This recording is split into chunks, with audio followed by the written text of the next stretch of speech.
La Bourse régionale des valeurs mobilières de l'UEMOA basée à Abidjan a perdu près de 222 milliards de francs CFA, soit 370 millions de dollars de capitalisation dans le secteur action au cours de la première semaine de ses activités pour le compte de l'année 2016. Une perte de valeur qui s'est fait ressentir sur l'ensemble des indices sectoriels qui ont tous terminé dans le rouge. À l'analyse des autres indicateurs fournis par le bulletin officiel de la cote hebdomadaire, il ressort que le marché s'est caractérisé par une surabondance des offres de titres qui n'ont pas toujours trouvé preneur. Son concurrent dans le secteur des services publics, l'Office national des télécommunications ONATEL du Burkina Faso, a concédé près de 9,7% sur la période de référence. Ce repli pourrait être compris davantage comme une volonté des investisseurs de réaliser des prises des bénéfices, surtout lorsqu'on sait que l'action ONATEL a terminé au 31 décembre 2015 sur une plus-value équivalente à 103,7% de sa valeur de janvier 2015. La région du Hambol a produit 33 000 tonnes de cajou en 2015 et a été classée 4e région productrice de Côte d'Ivoire. Selon le délégué régional du Conseil Coton Anacad, Koné Atchoumou, la Côte d'Ivoire est devenue premier producteur de cajou devant l'Inde. Il a souligné que lors de la campagne 2015, près de 11 milliards de francs CFA ont été investis à Dabakala, 9 milliards à Katiola et à Niakaradougou. Par ailleurs, il a annoncé que les acheteurs seront connus après analyse des dossiers déposés pour la délivrance d'agréments pouvant leur permettre d'exercer. 4 acheteurs, 25 sociétés coopératives et 8 sociétés commerciales sont dans l'attente de leur agrément.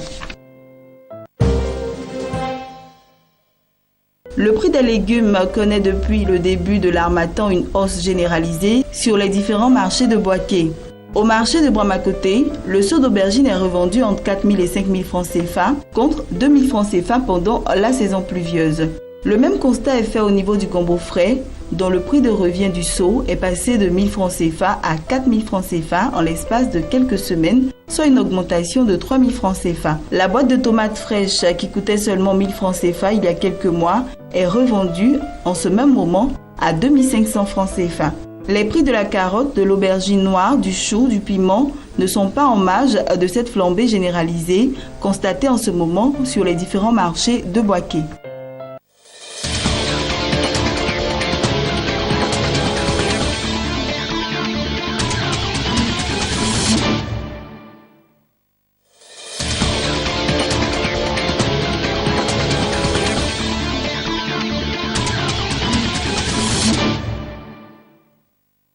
Le gouvernement instaurera un nouveau code pétrolier et minier, c'est ce qu'a annoncé le président Madgache lors d'une conférence sur l'investissement à Londres. Selon des sources proches du dossier, le nouveau code permettra non seulement de réglementer ces secteurs vitaux de l'économie, mais aussi et surtout favorisera une meilleure redistribution de la manne pétrolière et minière. Le code actuel, entré en vigueur en 2005, est décrié par la société civile et qualifié d'inique. Le Bénin devrait connaître un recul de sa production cotonnière sur la campagne 2015-2016. Selon le ministère de l'Agriculture, le col sera de 322 000 tonnes, soit moins 18%, en raison des conditions météorologiques qui ont entraîné une baisse des superficies ensemencées. Selon Ecobank, cette contre-performance intervient alors que le cotonnier béninois est en proie à plusieurs difficultés. En effet, le pays rencontre des problèmes de qualité et d'expédition tardive de sa production. En outre, le gouvernement n'est pas encore sorti de la longue querelle qui l'oppose aux égreneurs. Si les autorités ont pris des bonnes résolutions, les analystes d'Ecobank estiment que le manque d'espace de stock au port de Cotonou pourrait handicaper tous ces efforts. Le projet d'électrification rurale décentralisé par système photovoltaïque du Burkina Faso a reçu un financement de 12 millions de dollars de la Banque islamique de développement. Les fonds permettront au pays de donner accès à l'électricité à 41 localités situées dans 6 régions. La mise en œuvre du projet comprendra l'installation d'infrastructures hybrides générant de l'énergie grâce au solaire et au diesel, que la mise en place de réseaux électriques basse et moyenne tension pour l'acheminement de l'électricité produite. Les capacités du personnel du Fonds de développement de l'électrification seront également renforcées. Le Burkina Faso a un taux d'électrification d'environ 20%. Il compte faire passer ce chiffre à 70% d'ici à 2025.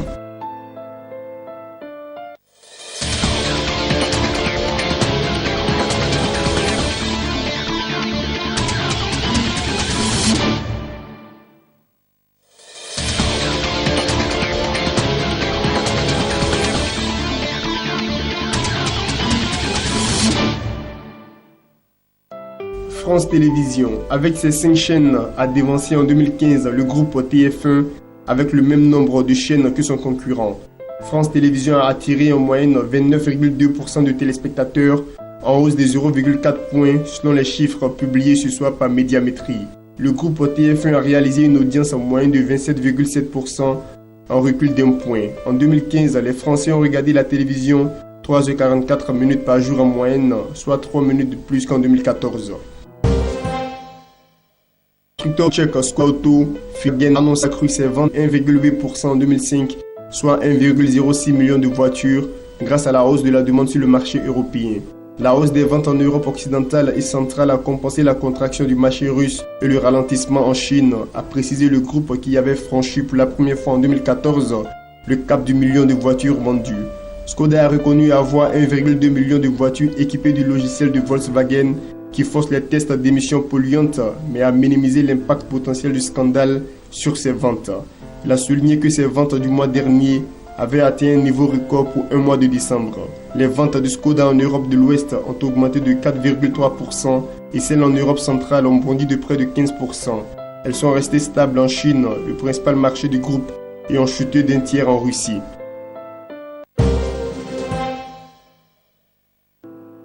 Stéphane Richard, le PDG d'Orange, affirme que son groupe est entré avec Bouygues dans un examen approfondi d'une opération de rapprochement des deux groupes. Il ajoute que Martin Bouygues est à l'origine de la discussion et que de nombreux autres acteurs sont impliqués. Il assure également que Bouygues remplit les conditions pour devenir un actionnaire stratégique. Stéphane Richard a confirmé que l'opération n'aurait pas d'incidence sur les prix des forfaits pour les consommateurs et que la baisse des prix de la téléphonie en France est un acquis irréversible. Selon son PDG, Orange veut à moyen terme devenir l'un des champions européens des télécoms. Il confirme que cela peut passer par Telecom Italia. Il nie par ailleurs discuter avec Bolloré et Xavier Niel sur Telecom Italia.